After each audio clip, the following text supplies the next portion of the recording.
the main topic of this episode is basically kind of like a Vegas versus Dubai, not debate. How would we word sorry, it? yeah. No, But it's not a debate. It's more of just like discussion. Yeah, because I've never been to Dubai before. I'm a Vegas guy, do you know what I mean? So like Dubai is one place I really wanted to go to, but I've just never found that time to go. Yeah. But Steve has been plenty of times, and it's actually another location that we do cater for. Yeah. So I thought we'd go into a little bit of those due to the fact that I think you've told me off camera that they've started to get their gaming license now. Mm-hmm. They're really starting to come up in the entrepreneurial space. It's where like loads of people are moving out there now. And the party scene is starting to pick up, but it's just not that there. So I'm a little bit still more Team Vegas sort of thing, but I'm starting to learn more about the Dubai scene. If you could touch into that. Let's start off with the parties, I think, because that will be... Yeah, I think, obviously, I'll always be Team Vegas. I think, like, Vegas is in my heart forever, man, because it's like, you know, it's just like I was saying in the first pod we did, it was just like I knew as soon as I touched down for the first time and it was a bit of me. Yeah. But obviously where the Vegas pool season finishes around about September, October time, it's like Vegas does go a little bit quiet from then onwards. But for Brits, Dubai pool season and the season pretty much starts like September, October. Okay. So a lot of people from the UK go over to Dubai from sort of like October to February, and then from March onwards it's like Ramadan. Then it starts getting a bit hot. So yeah, I mean, it was like natural progression really for us to move from Vegas, the pool season, summer season, over to Dubai. So that's why we facilitate that now.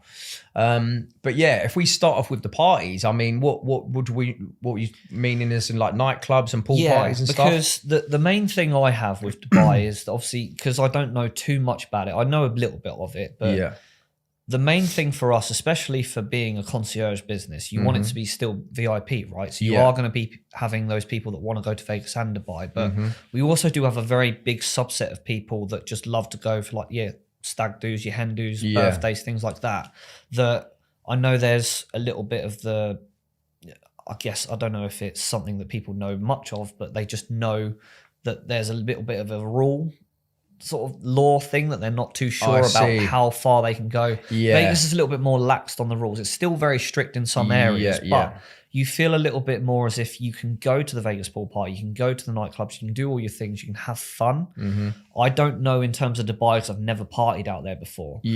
What it's like. So for me to learn from yourself because you've been there, and for our viewers in that sort of area, I know that if I go to Vegas, I can drink my beers, I can have the VIP tables, and you'll be left alone sort of thing. Do you know what I mean? They serve beer at breakfast, bro, in Vegas. Do you know what I mean? Like you can go to Denny's and they've got a full-on bar. I think, do you know what? It's a very good point, Brunty, because I think that's the perception of Dubai. It is the perception. It's like, oh, they hear these wild stories in the news and stuff about people going out there and, you know, being caught with 0.01 of weed or whatever, and then they get sentenced to however long.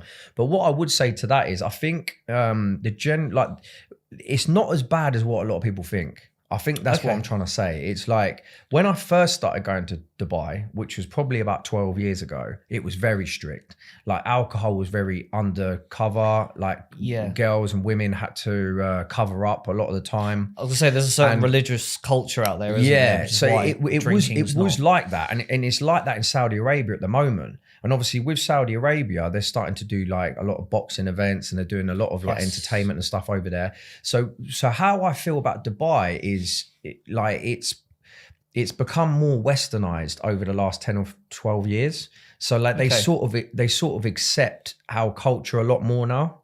Sorry, I was just going to say, is that due to the entrepreneurial opportunities that are out there? I think they've had to, mate. And I think the real estate as well. Yeah, the real estate as well. But obviously Dubai, it was a lot of oil money from the start. And obviously the oil stuff's starting to dry up a little bit. So a lot of their income and revenue, you know, for Dubai as a whole, it's like they're having to look into other channels now. And so entertainment and hospitality is like a massive one. And obviously tourism and stuff like that. So in order to flourish in those sort of segments of the market, like with tourism, travel, stuff like that, you sort of have to accept cultures and allow other cultures to come in and to do their thing, sort of thing, without being too strict with it. Yeah. So I think what I'm trying to say is it's not as bad as what people think. Like 12 years ago, 10 years ago, whatever year, it was bad. But every year that seems to go by, it seems to be a little bit more relaxed. Yeah. That's what I've found. So I know there might be viewers watching that say different, or they might agree with me or whatever. I'd love to hear from you as well. But from what I've seen, it's slow. It's getting more and more relaxed, and not just that. There's more and more pool parties popping up. There's more and more nightclubs popping up. I know you mentioned about the gambling. That's currently in a place called Rak, which is about an hour's drive from Dubai. Okay. So it's not actually in Dubai. It's like you still got to drive to get there.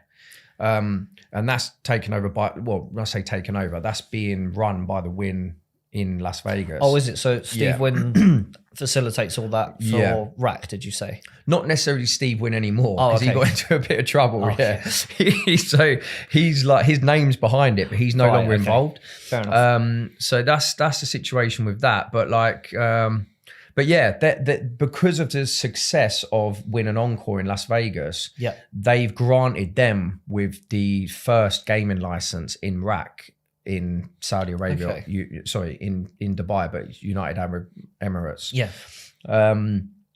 What comes from that over the next 5-10 years, who knows? Because you know what it's like. Once one license agreement's been issued, it's a bit like, okay, so what's coming next?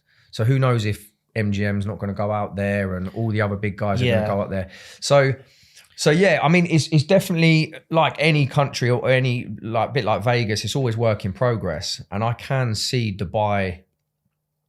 I'm not sure about taking over, because Vegas is Vegas. I was just, like I said, thinking of, we're based in the UK, right? And a part of me sort of thinks, well, you kind of a bit more familiar with America in terms of just the culture, the language, things like that. And that's a big thing, Bunty, the language barrier. I get that. So I was thinking things like that. And then I was also sort of thinking, Vegas is all on one strip. It's 4 miles long, don't get me wrong. But when you're saying that the gambling is a bit off strip there, the real estate bit's there, you can drive a Lambo there, but then you also can have the nightclubs and the pool parties over there. I don't know how the spread out it is. I don't know. That's another very good point, right? It's very spread out in Dubai. So if you want to go to one pool party or one nightclub or stuff like that, a lot of the time you do have to drive from there to there. It's not like it's all on one strip like Vegas. Vegas is all in one place. You could walk it if you wanted within half hour, 45 minutes, whatever. In Dubai, it's not so much like that. So how you set things up, you have to sort of like orchestrate everything a little bit differently with itineraries and stuff like that. Or it's because of the amount of you're saying about entrepreneurs and people that are going to Dubai, because of the footfall and how the population's growing in Dubai, the traffic is also growing, and it's also getting to be a bit of a problem. But I guess that's where the money's going. That's where people would rather, if they've got their business or whatever, they'd rather set up shop there, knowing that, you know, it's clean streets. They can go out and do what they need to do. They can leave their laptop or, you know, whatever, and nothing gets stolen. The advantages, I guess, is the fact that they do have efficiencies in Dubai. Like you said, for moving about mobility, if you want a car, if you want a taxi, whatever. Also, I can't remember the exact app, but there's an app that you can just, it's kind of like Uber, but for helicopters. Well, maybe. But well, this is the thing they're introducing this year, bro. Oh, are they? They're introducing flying taxis, which in a sense is the same as Uber for helicopters. It's what I was going to say is that the app apparently is one of those that you can just, if let's say I went round your apartment complex and I forgot my charger, I can use this app and say, oh, can you go and grab the charger from my mate's house and then come bring it back to me? Apparently that's a thing in Dubai. It's a big thing. I can't remember the name of it though off the top of my head. It's a big thing. And another thing as well that is big out there, I think not just in Dubai, but in England, in a lot of the big cities, in Vegas as well, you can do it, but it's not really needed because it's all on one strip. But if you want to drive and you want to drink, you can literally drive your car get on the app, someone will collect your car for you. Oh, wow. Okay. And then drive you back.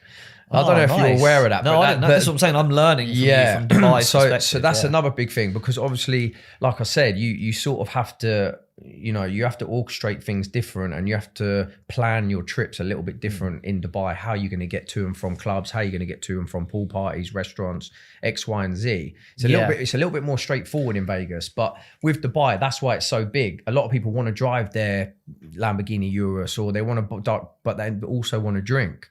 Yeah. So that's been a big business out there, is like, you know, it's like people come and pick up your vehicles and take them back for you. I was going to say, because in Vegas, you can just leave your car at one of the hotels, but now they're charging for parking. That used to be free. But that's because people would take the mick and they'd leave their car there for years, and they'd think, well, this car's been parked for ages. But coming back to Dubai, what I was going to say, based on the story we've just heard, in that sort of sense, if we were to give people, because like I said, it's a new location it's not a new location. We've been doing Dubai for years in terms of VIP Vegas, VIP Global. But what I was going to say is, in terms of the laws, in terms of, you know, this guy woke up on a staircase and the bouncers, he said that, or the security guards were very nice about it and said, you know, where's your room and stuff.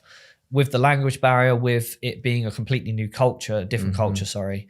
What is that like in Dubai? Because that's probably something that the viewers want to know if they do want to. Yeah, well, I think you've touched on it there. You basically said, because it's a new culture, but it's not a new culture anymore. 10 years ago, 12 years ago, we were a new culture to Dubai and the UAE, but now they're sort of integrated with us. They sort of know how we are. They know that we like a drink. We know that we're on a Sunday, we like watching a football, on a Saturday, and we're you know. So it's like they've got used to the culture. So if they found someone, you know, that's had a bit too much drink and they were on the stairs, they wouldn't arrest them and, you know, and then put them in jail for 5 years. It's just like, they'll just say, where do you live? Like, where are you from? Like, blah, blah, blah. Okay, that's nice to know. Yeah, so it's not that sort of vibe.